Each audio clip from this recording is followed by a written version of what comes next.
everyone. I'm here right now to show you how to get started off on drawing your Zentangle and how you're going to go about doing that.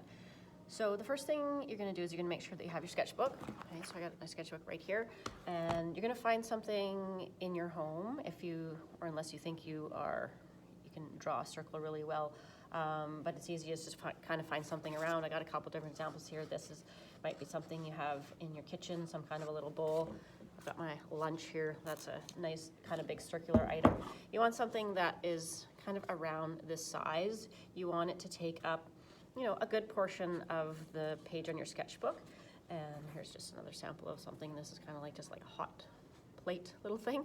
So look around your house and you're going to find something that you can trace to just start to get a circle in your book.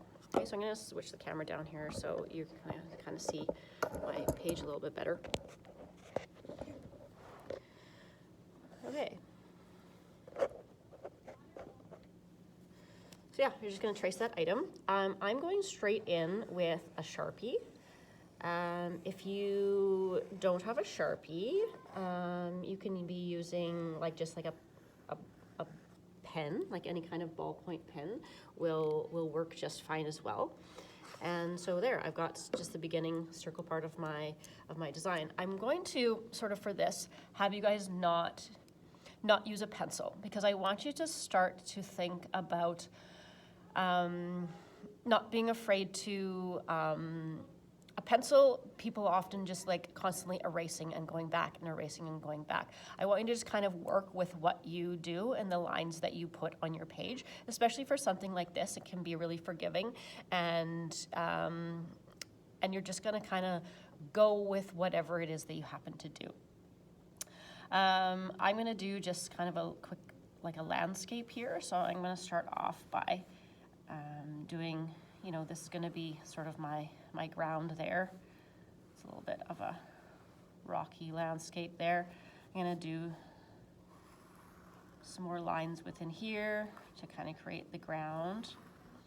So one of the things about Zentangle is that you wanna make sure that you have closed sections. So if I was to draw a line here for my landscape and kind of stop there, this is not a closed space. So this would all kind of be the same design with inside of it, which you don't want. You want to make sure that you have your areas that are actually broken up. So you're going to close it by attaching it to another line. Right? So you can see I'm having these different closed spaces here. And within here, I can have the different designs within inside of this. I'm going to do a little bit of some mountains here, I think. So I'm gonna go like that. There's some more there.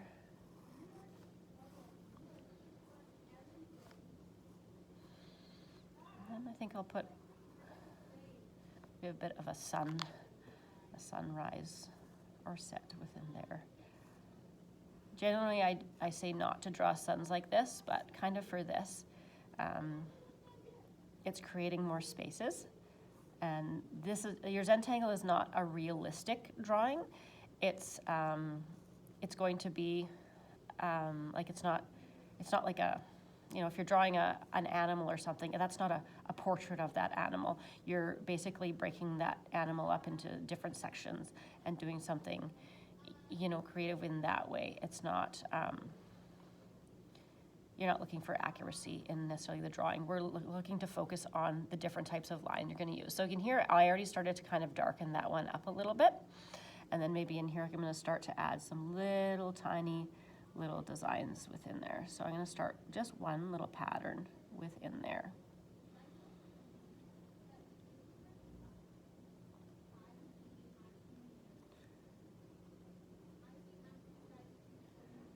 I'm not going to keep going with that. So you can see this would be like these little fine details are what we're looking for. And then you want to think about maybe even more sections. So the more sections you have within your drawing, kind of the more interesting it's going to be. So I'm going to create a whole bunch of more sections for designs within here.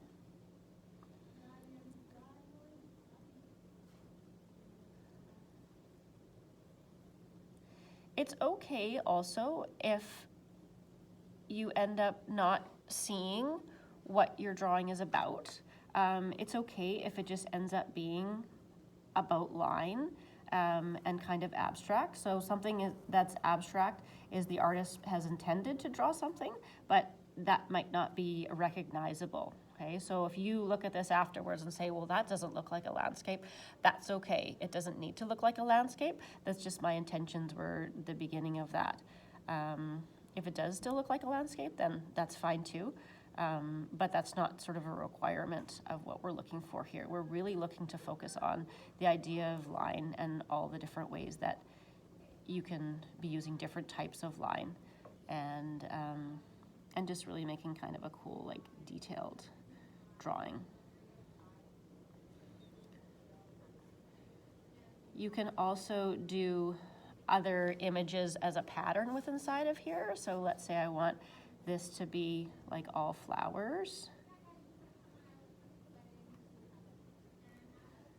So then this pattern with inside of here could be all these little tiny flowers that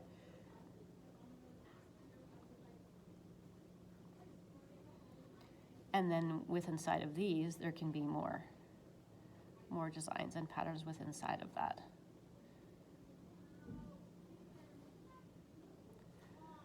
Okay, so I'm going to keep working on this, and I'm going to show you, I guess, an update